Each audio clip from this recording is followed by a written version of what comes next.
Moi, j'avais dans la tête de faire un projet pour les mamans et les papas, les parents, pour un retour à l'école avec les enfants. Donc, on avait un lien un petit peu avec l'école primaire de Rawdon, Nancy Morin, la directrice, Nancy, qui avait le même objectif que moi là-dessus. On a travaillé une couple d'années à essayer de trouver une manière de partir un projet. Et puis, cette année est arrivée comme Eureka, tout d'un coup, une belle opportunité où la commission scolaire nous a parlé d'un projet qui est un projet en littératie. Donc, à partir de là, on a fait des liens où j'ai appelé Annick Desrosiers. Annick, bonjour Annick, la maison des parents. Tout le monde dit bonjour Annick en arrière. Bonjour Annick. Donc, j'ai parlé à Annick qui s'est faite avec empressement. Elle a embarqué dans le projet. On a aussi sollicité Mme Lafontaine. Merci beaucoup, Mme Francine Lafontaine de la CAPME. C'est APME, c'est bien ça? Donc, une ressource en alphabétisation. Merci beaucoup. Et on s'est rencontrés, puis c'est drôle, je pense qu'il faut quasiment qu'on se raconte ça. Ça prend 2 secondes. Mais quand on a décidé de faire le projet, on a écrit le projet, on l'a envoyé, c'était accepté. On s'est ramassé tout le monde à la maison des parents, c'est-à-dire les intervenantes du projet que je vais vous présenter tantôt. Moi, Mme Lafontaine et Annick. Et Mme Lafontaine m'a dit, qu'est-ce qu'on fait avec ça? Et moi, j'ai dit, on le sait pas. Je dis, la seule affaire qu'on sait, c'est qu'on a des personnes qu'on est prêt à aider, puis on a les bonnes personnes alentour de la table pour y arriver.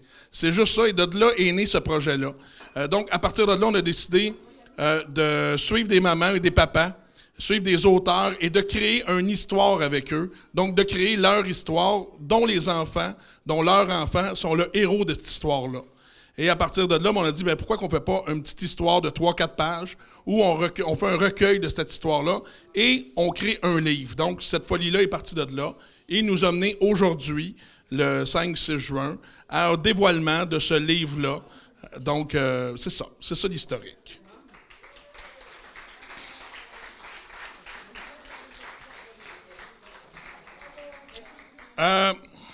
Donc, c'est venu, donc de là est née ma vie dans mon cahier. Et bien sûr, c'est pas juste avoir l'idée, c'est bien facile, hein? C'est quelque chose de bien simple. Après, il faut matérialiser l'idée, il faut trouver les mamans, les papas, les gens pour les faire, il faut les aider, il faut les accompagner là-dedans. Puis je pense qu'on était une belle équipe qui ont eu une grande page blanche.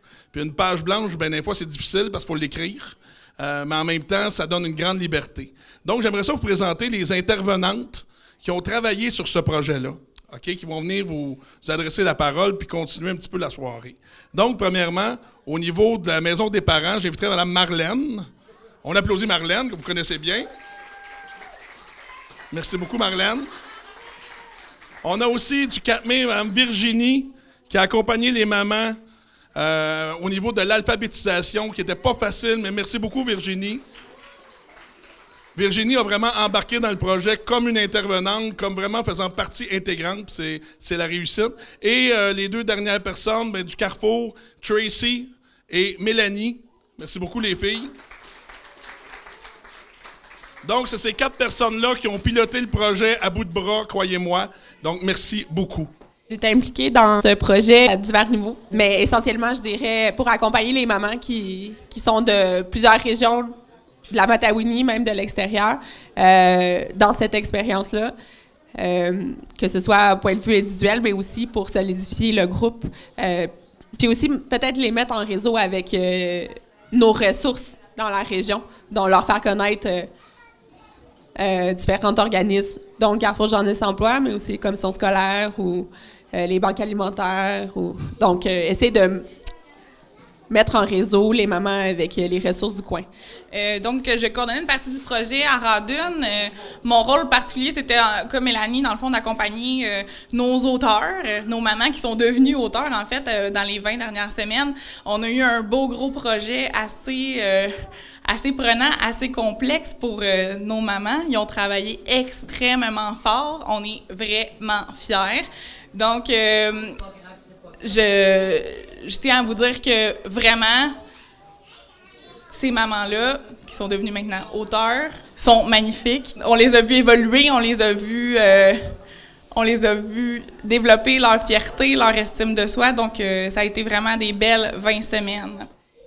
J'ai eu une chance incroyable qu'on me confie un projet qui était d'accompagner en français tout un groupe de belles jeunes femmes qui au début pensaient que c'était pas possible et qui finalement ont fait la preuve qu'elles étaient capables de faire tout ce qu'il fallait pour que ce soit possible. Et c'est sûr que quand vous allez lire l'histoire de la personne que vous connaissez, pour laquelle vous êtes venu ce soir, vous allez l'entendre parce que ce sont des histoires qui leur ressemblent. Et je pense que s'il y a une chose à retenir pour elles de ces 20 semaines, c'est qu'elles sont capables d'être les acteurs et les promotrices de transformation dans leur vie. Elles peuvent le faire. Donc, la voie est ouverte. On souhaite beaucoup de succès et une très belle route à toutes ces belles jeunes femmes et leurs enfants. Voilà. J'ai accompagné les auteurs de façon plus le volet créatif, donc essayer de trouver des idées, comment est-ce qu'on amène l'histoire, essayer de colorer ça aussi. Puis, côté intervention, moi, je voudrais juste vous dire bravo, vraiment, là, mais devant tout le monde, là, comme prenez-le. C'est du pouvoir en barre qu'on vous donne aujourd'hui parce que vous êtes bonnes, vous êtes belles, vous êtes super cool. On va commencer avec Audrey Noël. Pour l'accouchement, nous sommes allés à Montréal. Ton papa, ta nanny, ton papy m'accompagnaient. Toute la famille est installée au Manon McDonald's. En t'entendant, papa avait hâte de te voir. L'équipe médicale qui s'occupait de moi décida de m'injecter le médicament pitocine pour provoquer l'accouchement. Attendre plus longtemps représentait un risque pour ma santé et la tienne. J'ai poussé fort intensément, mais tu ne voulais pas sortir. Tu devrais te sentir bien là où tu étais. Après 2 jours de labeur, il était temps pour moi que tu arrives.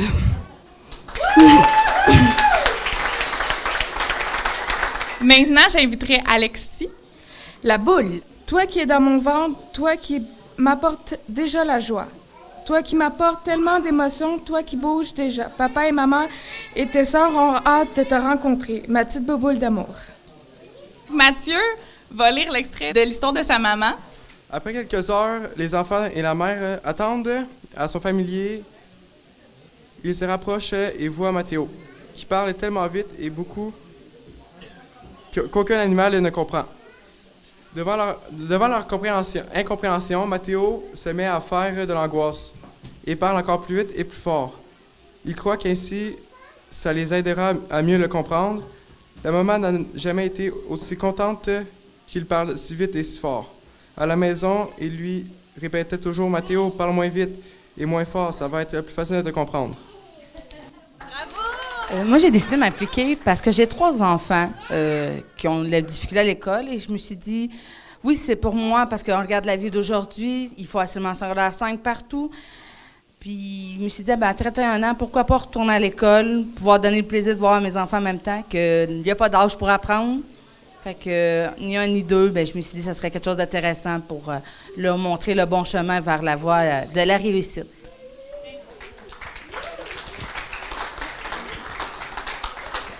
Oui, moi, mon nom, c'est Annie. Je voulais embarquer là-dedans pour dépasser mes limites et avoir un nouveau défi. On s'entend que c'est atteint. Félicitations. Essayer mon cours de français puis tout, parce que j'avais misère en français, puis pour mieux m'exprimer, puis c'est ça. Moi, c'est avoir fini le livre. C'est bon, bravo. Moi, c'est d'avoir terminé le livre puis de voir le super beau résultat que ça a donné. Puis je pense qu'ils ont eu beaucoup de plaisir. Ils ont vraiment partagé avec beaucoup de richesse leur vécu. Ils ont été super transparentes, super authentiques. Ils se sont zéro jugés. Là. C'était vraiment beaucoup, beaucoup dans l'écoute, dans le non-jugement. Pour vrai, les filles, on vous a trouvé magnifiques. On vous a trouvé tellement belles de vous mettre à nu comme ça, dans un sens, d'oser vous dévoiler, d'oser écrire une histoire qui vous correspond, qui parle de votre vie. Encore une fois, je vais leur dire, on est tellement fiers de vous. Merci.